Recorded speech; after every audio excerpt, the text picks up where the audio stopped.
बिहार कांग्रेस विधायक दल की बैठक टल गई है। पूर्णिया में होने वाली थी कांग्रेस की बैठक। बड़ी जानकारी आपको दे दें, पूर्णिया में बैठक होने वाली थी लेकिन वो टल गई है। बैठक को कल तक के लिए टाल दिया गया है। बिहार कांग्रेस विधायक दल की बैठक टली। बड़ी जानकारी इस वक्त की, पूर्णिया में जो बैठक होने वाली थी कांग्रेस की, उसको टाल दिया गया है। बैठक को कल तक के लिए टाला गया है। इसके पीछे की वजह भी हम जानने की कोशिश करेंगे। बड़ी जानकारी, बिहार कांग्रेस विधायक दल की जो बैठक होनी थी, पूर्णिया में ये बैठक होने वाली थी कांग्रेस की, बैठक को कल तक के लिए टाल दिया गया है। बड़ी खबर, और बिहार कांग्रेस विधायक दल की बैठक से जुड़ी ये खबर है। अमित, देखिए, एक बड़ी जानकारी भी यहां पर सामने आ रही है कि बिहार के जो कांग्रेस दल के विधायक हैं, उनकी एक महत्वपूर्ण बैठक होने वाली थी लेकिन अब वो टाल दी गई है। हालांकि क्यों टली है, इसके पीछे वजह तो साफ नहीं हो पाई है, लेकिन ये जरूर साफ है कि अब पूरी कोशिशें आरजेडी और कांग्रेस किसी तरह से भी करने में जुटी हुई है। देखिए सृष्टि, राहुल गांधी की भारत जोड़ो न्याय यात्रा जो है वो पूर्णिया में ही आने वाली है और इसी को लेकर कांग्रेस वहां तैयारी कर रही थी, लेकिन बीच में ही ये सारा खेल शुरू हो गया और ऐसे में कांग्रेस को भी फूंक फूंक कर कदम रखना पड़ रहा है।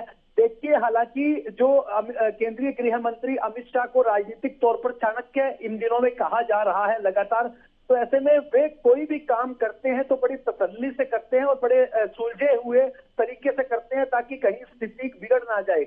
और ऐसे में उन्हें लगता था कि जीतन राम मांझी की पार्टी हम अगर खेल बिगाड़ सकती है, तो ऐसे में एक स्थिति और भी बनाकर रखी गई, वो कांग्रेस को तोड़ने की रही। अगर कांग्रेस टूटती है और उसका विलय, आधी कांग्रेस का विलय अगर कहीं भारतीय जनता पार्टी के साथ होता है या फिर जुड़ाव रहता है, तो एक तरह से ये एक नई स्थिति बन जाएगी। और इसी तोड़फोड़ की आशंका को देखते ही कांग्रेस जो है वो सक्रिय हुई थी, लेकिन कांग्रेस अब एक बैठक करना चाहती थी। वो एक बार की बैठक को टाल दिया गया है, लेकिन वो अपने विधायकों पर नजर बनाए हुए हैं कि कहीं जो है वहां तोड़फोड़ ना हो जाए। जैसी स्थिति जेडीयू की है वैसी कांग्रेस की भी स्थिति है। अगर कांग्रेस टूटती है तो निश्चित रूप से बिहार में बड़ा खेला हो जाएगा और एक तरह से जो एनडीए चाहता है उसके हिसाब से सारे रास्ते क्लियर हो जाएंगे। तो बीजेपी जिस प्रकार से बिहार में सक्रिय है, उतनी ही सक्रियता कांग्रेस भी अपने विधायकों के मामले में दिखाए रखना चाहती है। तो अमित, आप कह रहे हैं कि अब नीतीश कुमार को मनाना तो अभी दूर की बात है, पहले कांग्रेस अपने विधायकों को ही संभाल ले,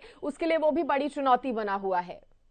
निश्चित रूप से सृष्टि, आपने सही कहा कि अभी कांग्रेस के सामने एक बड़ा प्रश्न चिन्ह यह भी है कि क्या उनके विधायक उनके साथ हैं।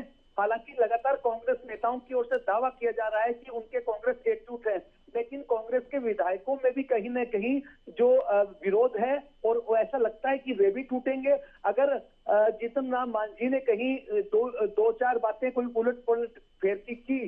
तो ऐसे में दूसरा जो बीजेपी का दूसरा जो बैटल ग्राउंड तैयार है वो कांग्रेस के लिए है। उसको कांग्रेस उनके लिए एक दूसरा सियासी मोहरा है जो वो चल सकते हैं। ऐसे में आप तैयार रहिए, आप देखिए, दर्शक भी देखेंगे और तमाम देश भी देखेगा कि जो राजनीति के लिहाज से बिहार एक नई तरह की जो है वो एक राजनीति गढ़ रहा है। यहाँ जेडीयू भी परेशानी में है, आरजेडी भी परेशानी में है और जो खेल में सबसे बड़ी मस्त बीजेपी है। और वो देखिए, एक समीकरण जो है पुराना ही दिया गया है कि नीतीश कुमार मुख्यमंत्री होंगे, 2 डिप्टी सीएम का फार्मूला है, नाम भी लगातार सामने आ रहे हैं। और बिहार विधानसभा का स्पीकर होगा वो भी भारतीय जनता पार्टी लेना चाहेगी। और एक और भी फार्मूला दिया गया है, उसके तहत अब की बार जो है गृह विभाग और वित्त विभाग भी जो है भारतीय जनता पार्टी अपने पास रखेगी। ऐसी शर्तों के साथ जो है नीतीश कुमार के सामने बातें रखी गई है। जी चलिए, तस्वीरें तो ऑलमोस्ट कहा जा सकता है साफ ही है अमित, लेकिन बस इंतजार है,